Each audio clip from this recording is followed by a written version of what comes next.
Nous sommes samedi 14 mars 2020. Bonjour et bienvenue dans ce 13h accessible aux sourds et aux malentendants. Après les honneurs rendus à Abidjan, la dépouille de Charles Kofi Dibi est arrivée chez lui à Pakwabo où il sera inhumé cet après-midi. Les populations de la région de la Maraoué rendent ce samedi un dernier hommage à leur fils. Le président togolais prendra part à ses obsèques aux côtés du président Alassane Ouattara. Fornia Sigbe est arrivé ce matin à Yamoussoukro. Le coronavirus continue sa progression dans le monde, relativement épargné par le virus avec un seul cas. La Côte d'Ivoire continue de prendre des précautions. Le ministre de la Santé et de l'Hygiène publique accentue la sensibilisation. Dr Eugène Akawele invite les populations à adopter les mesures annoncées. Vous l'entendrez dans ce 13h. En Guinée, une nouvelle date a été choisie pour le double scrutin controversé couplant législative et référendum constitutionnel. Le président de la République a de nouveau convoqué le corps électoral pour le 22 mars, mais d'ici là, la CENI doit mettre en œuvre la recommandation de la CEDEAO qui préconise de retirer près de 2,5 millions d'électeurs dont les pièces justificatives n'ont pas été sauvegardées. Fornia Sigbe est en Côte d'Ivoire. Le président de la République du Togo est arrivé tôt ce matin à Yamoussoukro pour prendre part aux obsèques de Charles Kofi Dibi, anciennement président du Conseil économique, social, environnemental et culturel, décédé le 7 décembre 2019.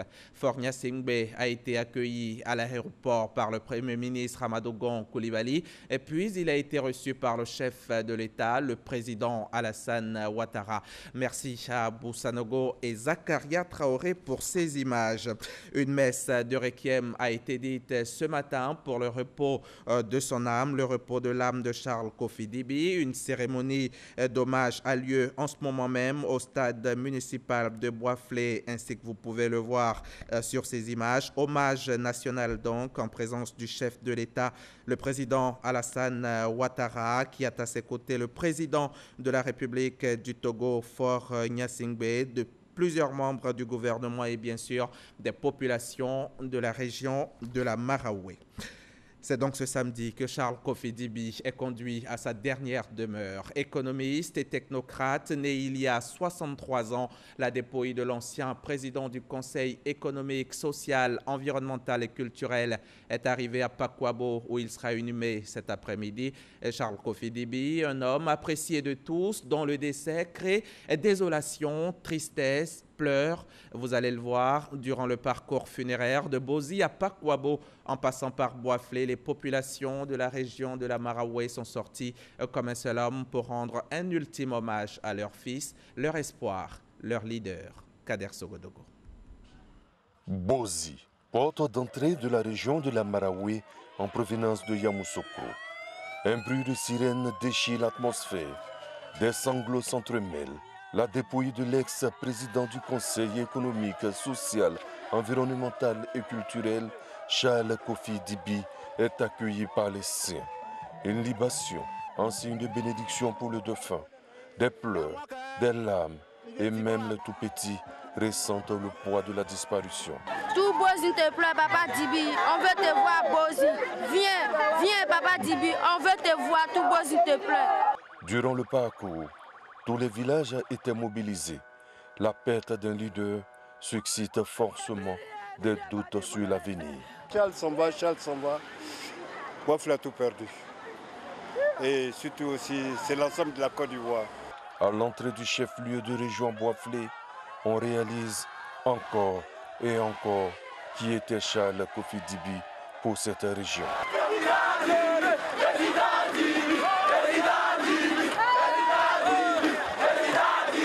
La traversée de Boisflé fut longue. Le temps s'est arrêté.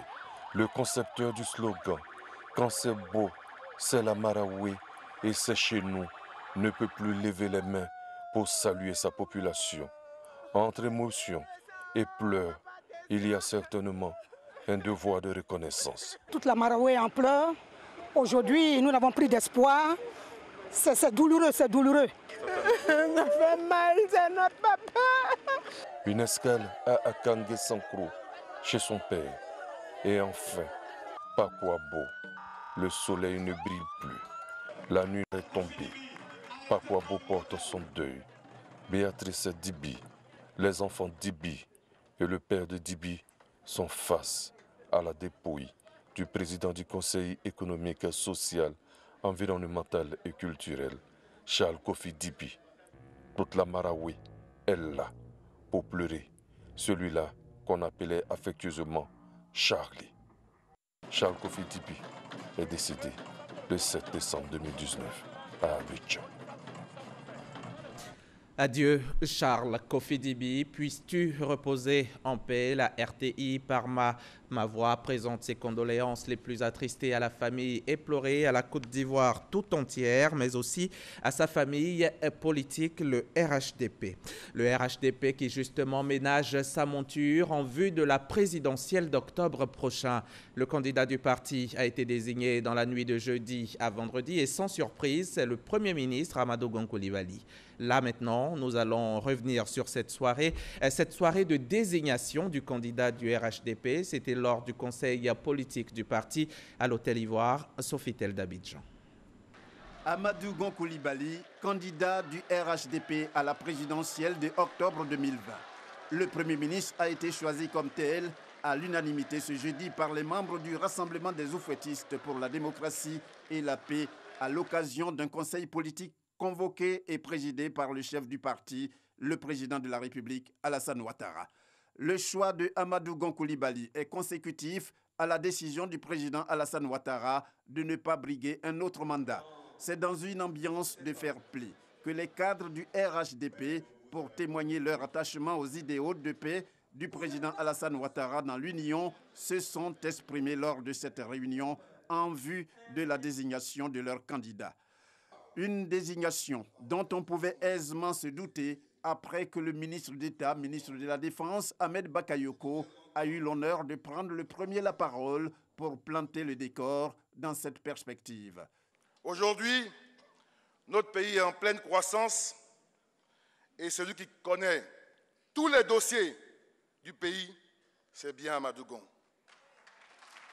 Nous sommes à un tournant. C'est un moment historique. Nous n'avons pas le droit de nous disperser. Restons solidaires et unis. Ensemble, nous réussirons à projeter la Côte d'Ivoire vers un avenir encore plus radieux. Monsieur le Président, votre vision, c'est d'avoir des dirigeants qui travaillent aux standards de rigueur et d'intégrité internationaux.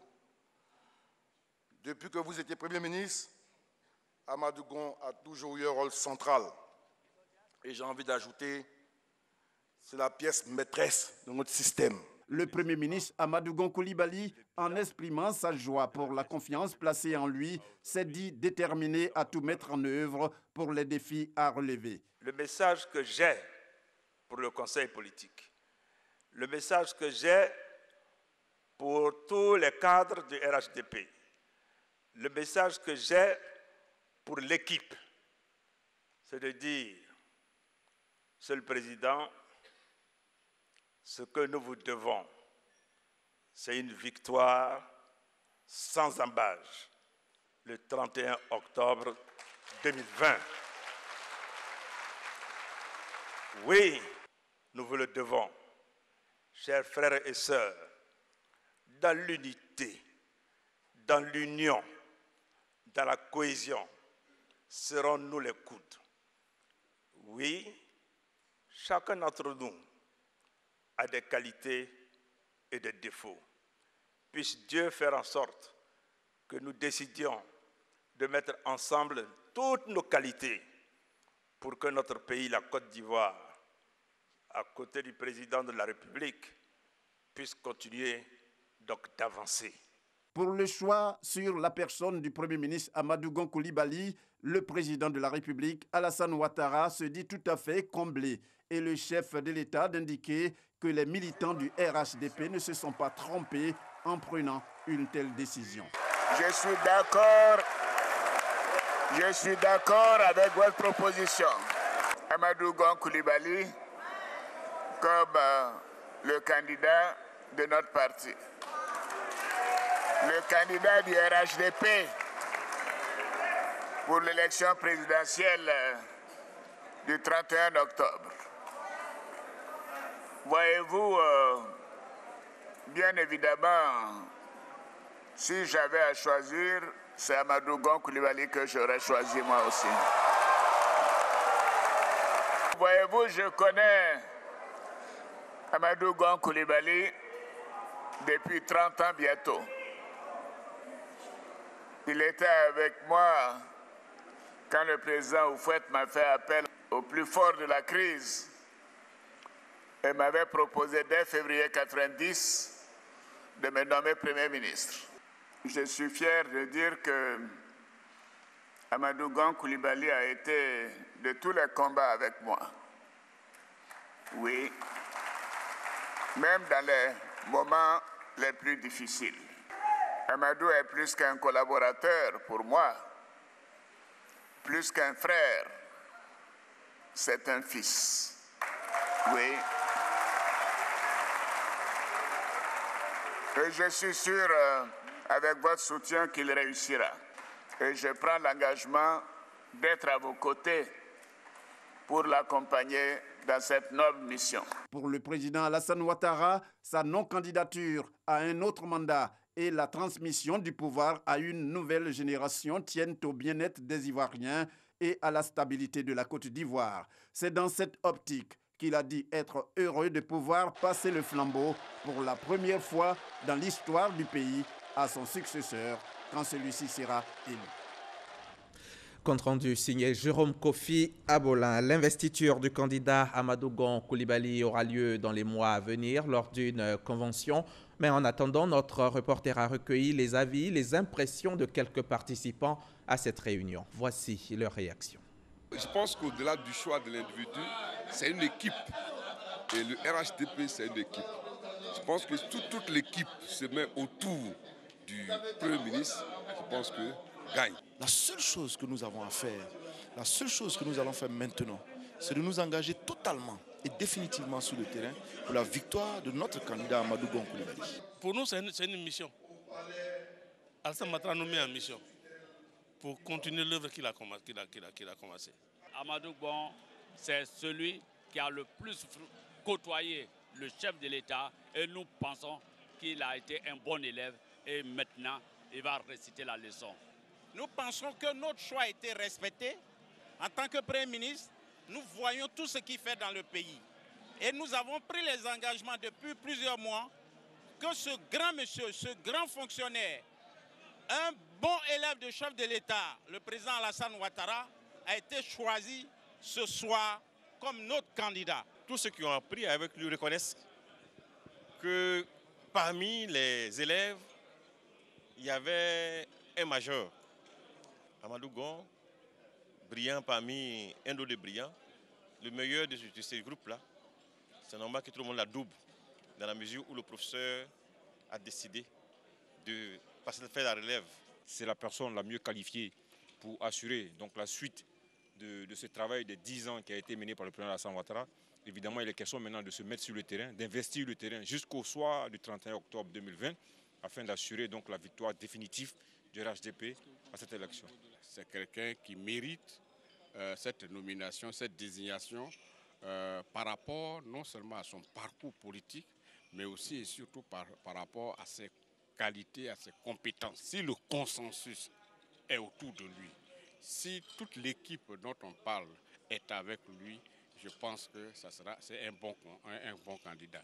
Je suis très heureux de ce choix parce que mon inquiétude s'est située à ce niveau. Quelle personne, quel cadre qui pourra effectivement continuer les grandes actions de développement entamées par le président Alassane Ouattara. Et je crois que Amadou Gon Coulibaly est la meilleure personne. La Côte d'Ivoire a besoin d'une nouvelle génération comme Amadou Gon qui soit capable d'être au contact des populations avec un courage. En tant qu'ingénieur, nous lui faisons confiance. Au niveau des jeunes cadres, nous allons dérouler la vision du président et envoyer toute la Côte d'Ivoire pour qu'au soir du 31, Amadou Gon soit le futur président de la République de Côte d'Ivoire. L'ennemi public numéro 1 s'appelle Covid-19, le coronavirus. 5000 morts à travers le monde. La barre de 137 000 cas a été dépassée. Mais jusque-là, la Côte d'Ivoire ne connaît qu'un seul cas qui est rentré d'Italie. Le malade est toujours en observation. Et la bonne nouvelle, c'est que ses proches et ses voisins pendant le voyage ont tous été testés négatifs. On écoute le ministre de la Santé, Dr Eugène Akaouele. Il s'agit notamment de dire que, premièrement, il faut éviter autant que faire se peut le contact d'homme à homme. C'est extrêmement important puisque, comme on le sait, la maladie se transmet d'homme en homme par le contact notamment avec la main. Donc nous recommandons vivement que maintenant, tant que la menace existe, nous ne devons plus nous saluer main dans la main. On peut se saluer de la tête, on peut se saluer comme nous le faisons souvent dans nos communautés. Éviter d'avoir également des contacts avec quelqu'un qui semble suspect parce que présentant des symptômes proches d'un symptôme grippal, par exemple qui tousse ou bien qui est enrhumé, voyez, ou bien qui présente une détresse respiratoire. On a dit également que cette personne qui tousse doit pouvoir tousser avec un mouchoir ou au besoin tousser dans le creux de sa main et nettoyer avec un mouchoir pour le jeter. Nous avons aujourd'hui à notre disposition des prospectus qui mettent l'accent sur le respect des mesures élémentaires d'hygiène. Nous en avons distribué suffisamment aux responsables des sociétés civiles, des ONG. Voilà donc les mesures de protection qu'il faut suivre à la lettre et tout ira bien. L'onde de choc de la pandémie est indéniable et elle est surtout planétaire. L'Europe en est devenue l'épicentre. De nombreuses villes vivent au ralenti dans le confinement avec les établissements scolaires, les universités, les bars, restaurants et sites culturels fermés, regroupement de personnes interdits. La sensibilisation se poursuit partout pour éviter le virus. Le préfet d'Abidjan, Vincent Toby-Irié, a échangé lui, hier, avec les maires, les chefs traditionnels et les guides religieux sur les mesures de protection. Jean-Marc Djadji. Une quarantaine de maires et de chefs de communauté ont répondu présents à l'invitation du préfet d'Abidjan, Vincent Toby-Irié, en présence de l'Institut national de l'hygiène publique, INHP. Ces responsables de collectivités sont invités à sensibiliser leur population et à relayer les messages de prévention contre la maladie à coronavirus Covid-19. Nous devons nous faire fort de pouvoir relayer ces informations, sensibiliser au mieux les populations et leur faire comprendre qu'il faut respecter toutes les instructions qui sont données par le professeur afin que tout le monde se trouve bien et que nous puissions, comme on a dit, maîtriser cette pandémie. Le préfet d'Abidjan, Vincent Toby-Irié et l'INHP rappellent l'importance des chefs de communauté dans la lutte contre l'épidémie à coronavirus. Ils exhortent les populations à être vigilants et à respecter les mesures de prévention prescrites par les autorités sanitaires. Pour le premier cas de coronavirus en Côte d'Ivoire, il rassure. Le cas qui a été identifié comme cas de Covid-19, il faut dire que le patient se porte bien. Les signes ont pratiquement disparu, mais il est suivi et tous les jours, il fait l'objet d'un examen clinique.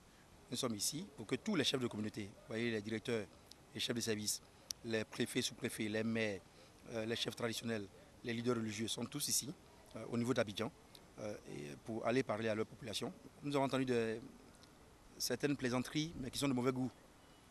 L'oignon ne soigne pas le coronavirus. L'ail, le gingembre ne soigne pas le coronavirus.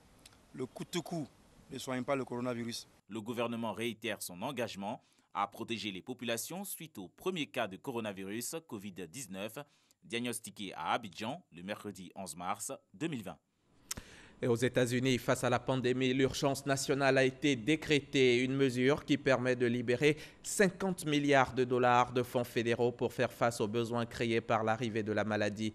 Et depuis le début de l'épidémie, plusieurs navires de croisière ont été bloqués dans le monde pour les cas suspects ou avérés de contamination au nouveau coronavirus. D'autres ont été refoulés par peur d'une contagion. Candidat à la primaire démocrate, Bernie Sanders, dont la promesse phare est une assurance maladie publique pour tous, a dénoncé les propositions économiques de Donald Trump face au coronavirus.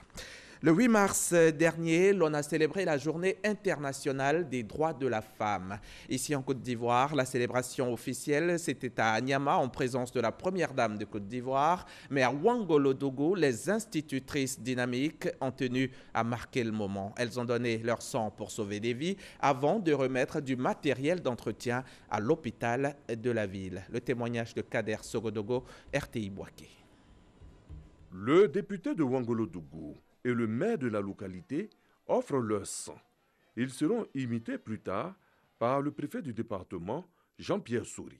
Un moment fort de la célébration de la Journée internationale des droits des femmes, initiée par l'amicale des institutrices de la circonscription de Ouangolodougou. Donner son sang, c'est un acte social. Et puis nous avons aussi fait un don en matériel d'entretien pour l'assainissement de l'hôpital. L'hôpital, c'est notre affaire à tous. Des élus qui sont prêts à accompagner les femmes dans l'accomplissement de leurs rêves. Nous, les élus, on ne peut pas rester en marge de cette bonne action parce qu'on sait que c'est nos mères qui donnent la vie. Donc, il faut les encourager. Si la femme, dans sa fête en plus, elle a voulu donner son sang, je crois qu'il y a tout le caractère qui est là, qu'il faut féliciter. En tout cas, nous sommes heureux d'être avec elle et nous serons avec elle chaque fois qu'il s'agit de poser des actions sociales pour aider la population. Après le don de sang, les institutrices ont offert du matériel d'entretien à l'hôpital de Ouangolodougou. Une célébration qui en dit long sur la volonté de soutenir toutes les femmes dans la ville aux deux frontières. Les femmes institutrices, les femmes dans le secteur des mines, les femmes transporteurs, les femmes ministres, aujourd'hui, aucun domaine d'activité ne leur est étranger. Que dire du cinéma? Là encore, elles sont présentes et surtout, elles séduisent par leur travail, leur talent, leur acharnement, leur soif de réussite. Lors de la 50e édition du FESPACO à Ouagadougou, notre reporter Eugène Atoubé en a rencontré quelques-unes pour vous. Vous allez le voir, direction Ouagadougou. C'est au Burkina Faso. Ouagadougou, capitale du Burkina Faso. À quelques encablures de la gigantesque pellicule dédiée aux cinéastes africains, la place de la Révolution. C'est l'un des sites d'accueil des festivités du cinquantenaire du FESPACO, Festival panafricain du cinéma et de l'audiovisuel de Ouagadougou. L'endroit est happé par un flot de festivaliers, de visiteurs, de réalisateurs, de mécènes et d'acheteurs. Signe de l'intérêt que suscite le FESPACO. Chose frappante, la très forte présence des femmes, chacune allant de sa motivation et de ses attentes. Les femmes sont quand même l'un des piliers, un pilier assez important de la société.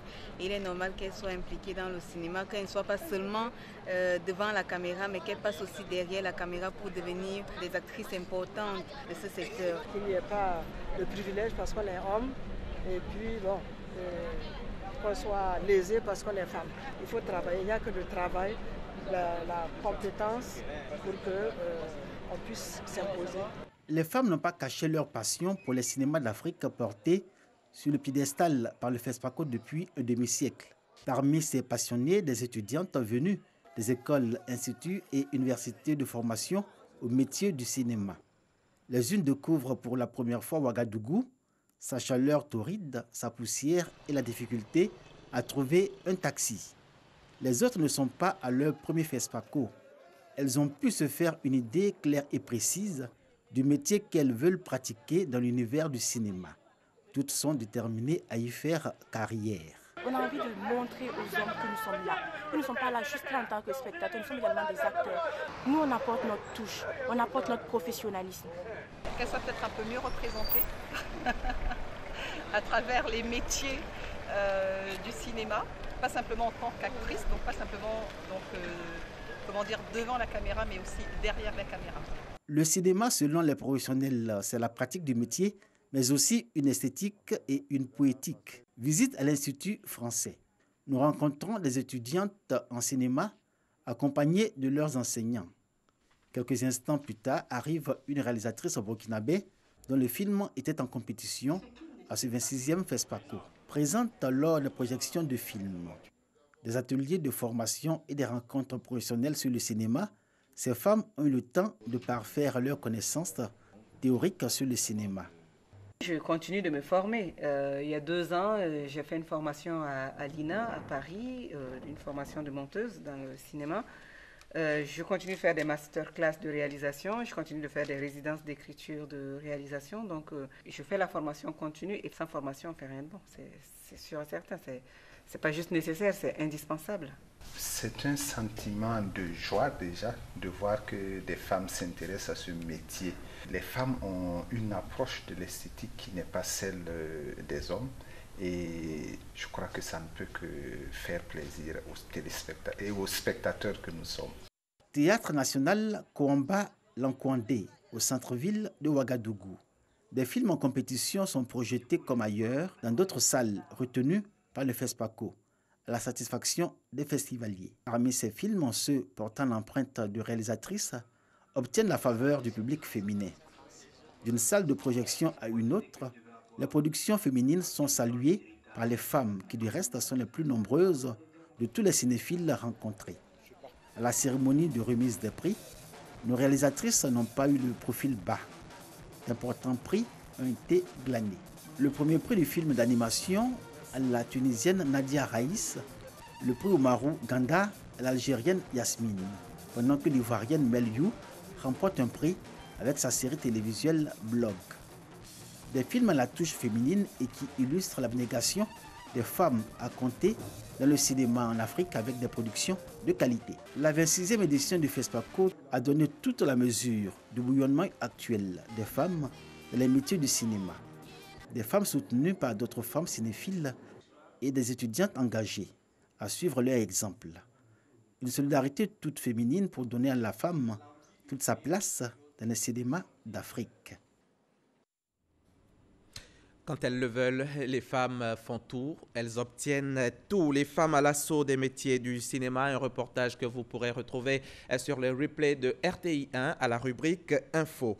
Radio et diversité, c'était là le thème d'un panel organisé cette semaine par l'URPCI, l'Union des radios de proximité de Côte d'Ivoire, en collaboration avec le bureau UNESCO Abidjan. Un panel qui a eu lieu dans le cadre de la commémoration de la 9e journée mondiale de la radio. C'était à la Maison de la Presse au Plateau, en présence du ministre des Sports, Claude Paulin d'Anhaut, et de notre reporter, Walter Amadou Ouattara.